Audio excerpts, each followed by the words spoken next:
Hello and welcome to Anime Animosity. It's time to review the episodes from the third week of the summer 2021 anime season. So, let's cut the bullshit and get straight into it with the second episode of Genrei? Yes, Genrei. No, Seirei Gensouki. Now, the episode starts off with Ryo being enrolled into school, straight off from where the last episode ended. And, turns out, his past memories are actually going to benefit him. Given that, he was a university student, so basic mathematics and early education is going to be incredibly easy. But that's not all they help him out with, they also help him with sword fighting and swordplay. Albeit it's very different to this world's style of sword fighting, given that it takes more Western inspiration, whereas he is obviously Japanese, as past life was, so he has training, in Kendo, which is fundamentally different to Western styles of sword fighting. And then, a bit later into the episode, there is a 5-year time skip where our main character is now, understandably, older. However, Celia, his teacher, has not grown a singular inch in those 5 years. The poor girl. She will always be tiny and worried about her size. That's a weird thing to say. Oh well. But, all in all, this wasn't a bad episode at all. I actually quite enjoyed it. And I'm looking forward to where the story goes from here, because I have absolutely no fucking idea, because we've not really been given much other than potential of some shady business going on with some of the higher ups in the political scene. But what politicians aren't sketchy? That was a point, and a great transition into our next show in Deatte Gobyo de Batteru, which is the first episode aired this week. And, well, let's get right into it, shall we? So, our main character is such an elite gamer with pro gamer girl skills that he may as well be a VTuber. But he's so good that all his opponents rage quit, so he can't rank up. He's hard stuck iron because all his opponents rage quit. How tragic. But anyway, he starts walking to school and he's a bit of a loner. And then this weird mummy looking fucker shows up and yeets a truck. And the MC gets thrown into a battle, hence the title. And deciding to take this as a game, even though it is very clearly real life, he decides to run to get a terrain advantage in a building, and he sets up traps and crushes the mummy man with a water container. Albeit, this does fuck all other than piss him off and give him probably a light concussion. And that leads into him leaping at him and being impaled by a metal pole, and oh boy is that bloodstream something. Some real high quality animation here. Oh boy. And then this cat bitch shows up and just fucks our main character right up with a cannon hand.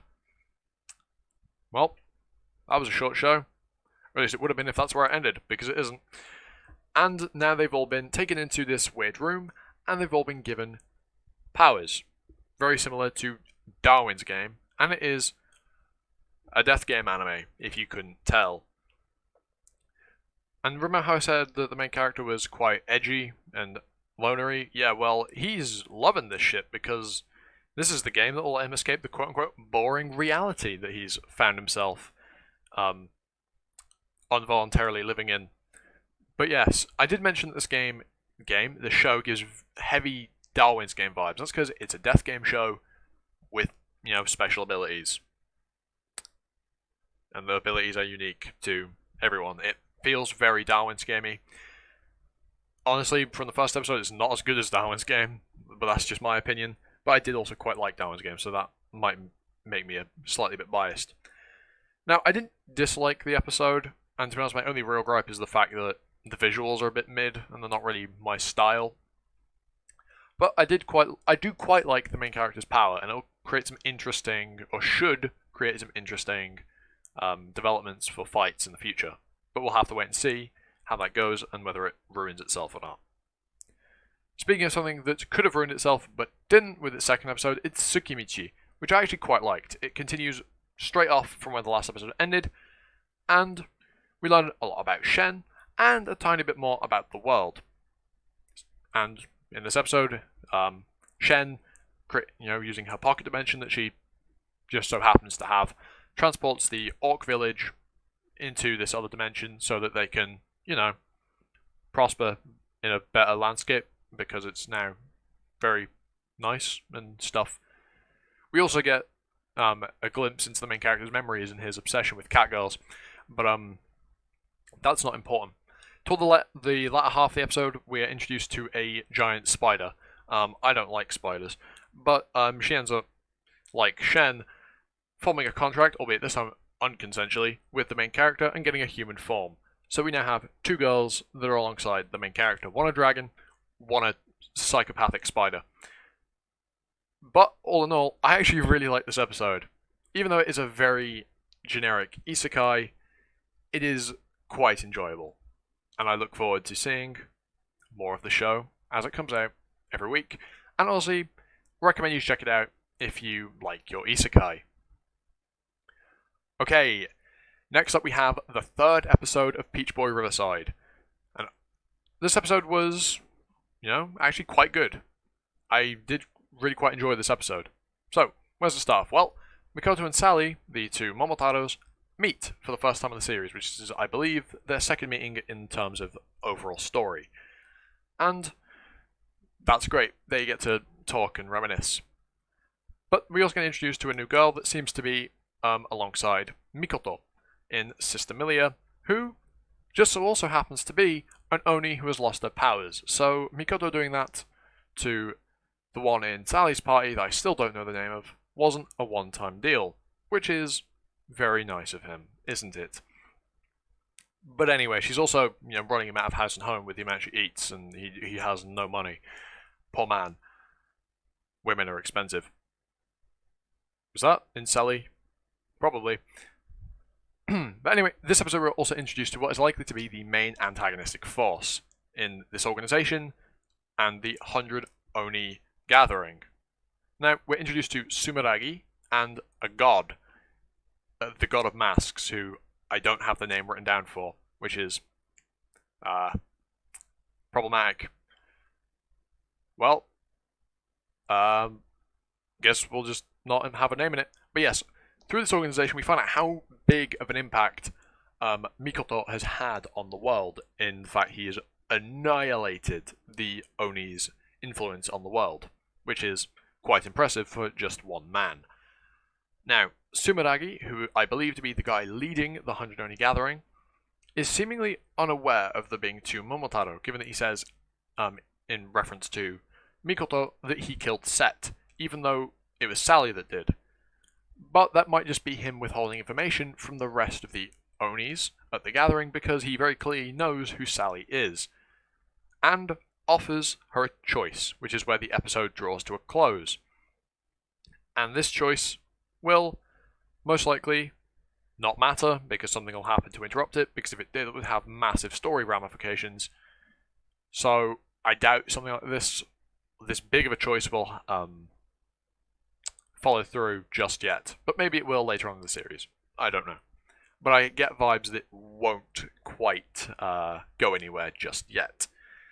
And all in all, given that choice where the episode ends, I'll give my thoughts on it now. It was quite a good episode, and I'm actually really looking forward to next week's.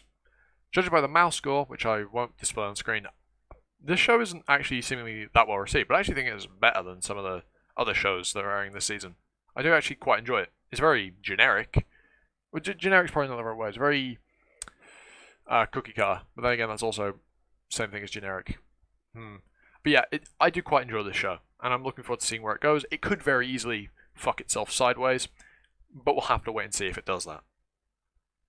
Okay, next up we have the next episode of Meikyuu Black Company, and the episode begins with us getting some more details about the company and how it works, such as the groups, or like the sectors, within the company and their roles. For example, Group 3, the Elite, who protect and expand mining areas, and then you have the unfortunate Group 8, where Kinji has been transferred to, in which you clean up mobs and do other menial tasks for next to no pay.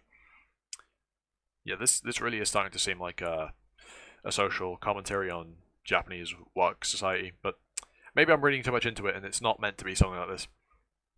But anyway, the title of this episode is very clear foreshadowing, in the anticipated, because, well, you'll see. But yeah, For someone who doesn't work much, Kinji is actually quite resourceful and very, very smart. Also, intensely manipulative, especially toward ants. And he is an all-around piece of shit. And honestly, I think that's why I like him as an MC. It's somewhat refreshing. Yes, we have no shortage of piece of shit MCs, but there's also no shortage of nice guys and simps, of which Kinji is almost the polar opposite of. So it's quite nice, especially given that he is the biggest piece of shit of a main character this season. So take that as you will. But all in all, another good episode. I'm really enjoying Meikyuu Black Company. And again, like Peach Boy Riverside, it seemingly isn't all that well received. But maybe I'm just weird and I like the shows that aren't that popular this season. Well, I say that. My favourite show this season is quite well received, but so far at least. Now, next up is Vanitas no Carte, which I won't be going too in detail for, other than the fact that it was a fantastic episode. Absolutely loved it. And Vanitas as a character is fucking fantastic. And that's all I really have to say on Vanitas. I'm not going to go too in depth on it this week. Check out the episode for yourself though. But most likely you're watching it, because it is, I think, probably the most popular show this season. Other than Season 2's, like, Slime. And also Tokyo Revengers from last season. But that's enough tangents. Let's carry on with Kanojo, or as I'm going to be calling it for short from now on because that's a mouthful, KMK. So, I was initially hoping that this wouldn't be as much of a dumpster fire as the last two episodes. Now, it wasn't a dumpster It wasn't a dumpster fire, but it was very, very stupid and unbenign. This episode was fucking... Yep, it happened. There is some very... These people have no brain capacity. So, yeah, that's all my thoughts on KMK this week, is that the characters are all fucking stupid. And with that, we'll move on to a show where the characters are not fucking stupid, because they're university students, in Bokutachi no Remake. My favourite show this season, because it's fan-fucking-tastic. This episode was what I just said. Fan-fucking-tastic. And it further cements that Kawasagawa is best girl. Albeit, Nanako is a very close second, because she is also immensely cute. Also, this episode, given that I just mentioned Nanako, might as well touch on her character development, as well as Shinoaki's, and how, they have somewhat of a deprecating look on themselves in a specific field, in Nanako in her singing, and Shinoaki in, the fact that she feels like she can't do anything other than art, but also feels like her art isn't good enough. It's a very interesting, I don't really know the right way to put this, but it's interesting, and I'm wondering where it would go. We do get a very clear and direct response from our main character in saying, no, you can't quit art, which is very nice. Also, this episode, the movie at the start, shows how smart and resourceful Kyoya is, thanks to his past memories and having been in a very, very similar situation in his adult life. Previous adult life. But yeah, this show, fantastic. Honestly, I can't wait for more of the episodes of this. It honestly is so fucking good. Genuinely, at any show this season, if you aren't watching Bokutachi no Remake, give it a watch, because it is genuinely fantastic. But yeah, let's move on to the last review for this week in Tantei wa mo Shindeiru. Now, every episode, in terms of storytelling, I feel is better than the last. In terms of storytelling, this is probably the best episode we've had so far. But I think that is by virtue of the first two episodes were very much set up of, look, here's the cast, here's what the show's going to be about. Whereas this episode is, okay, let's now get into what the show's going to be about, instead of just laying the groundwork for it. And before I actually give any thoughts on it, why are there VTubers in my normal anime? What's going on there, Fubuki? And the one I don't know the name of because I haven't even seen any of your clips. But what's going on?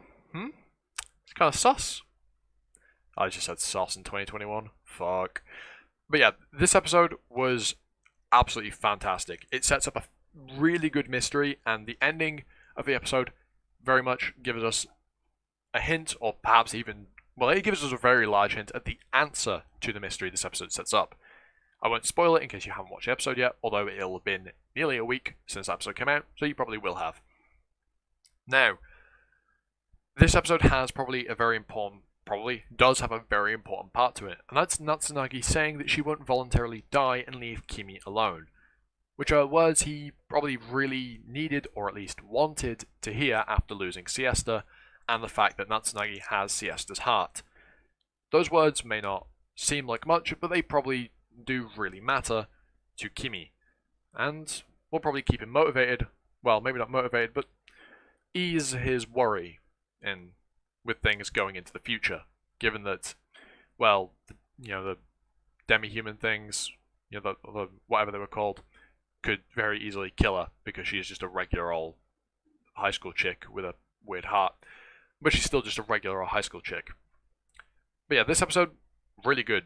Like I said, every episode gets better in terms of storytelling, and animation-wise, also really good. Albeit this episode tones down the animation, but that's because there's a lot less action-heavy, there's a lot less going on. It was a much more subtle episode, I'd like to say. But it's still animated really well. So yeah, Tantei wa mo Shindeiru, absolutely fantastic. Another standout show this season. And with that, that's all the reviews done. Or at least it would be. Now, why did I not review Vanitas no Carte in detail, and why did I simply not review Genjitsu Shugi? Well, simply put, I want to watch these shows not simply to review them. I want to watch them to watch them. Anime is my hobby. And even though I'm making videos on that, because it's my hobby, I also want to sit back and just watch anime to watch it and not do anything else. So, every now and then, some of the shows I just won't review it for a week, and that's just because I want to sit back and watch them and look at them from a different perspective. And hey, maybe that'll allow me to review them better in the future. Nah, probably not, because I'm fucking stupid. But yeah, with all that said, let's get into the shameless self-promotion. If you liked what you watched, sub, comment, like, maybe even hit the little bell so you can keep up to date with every video I'm putting out. And now that I'm done being shameless, I've been Animosity, you've been you, and I hope to see you all next time for another video. Ta-ta for now.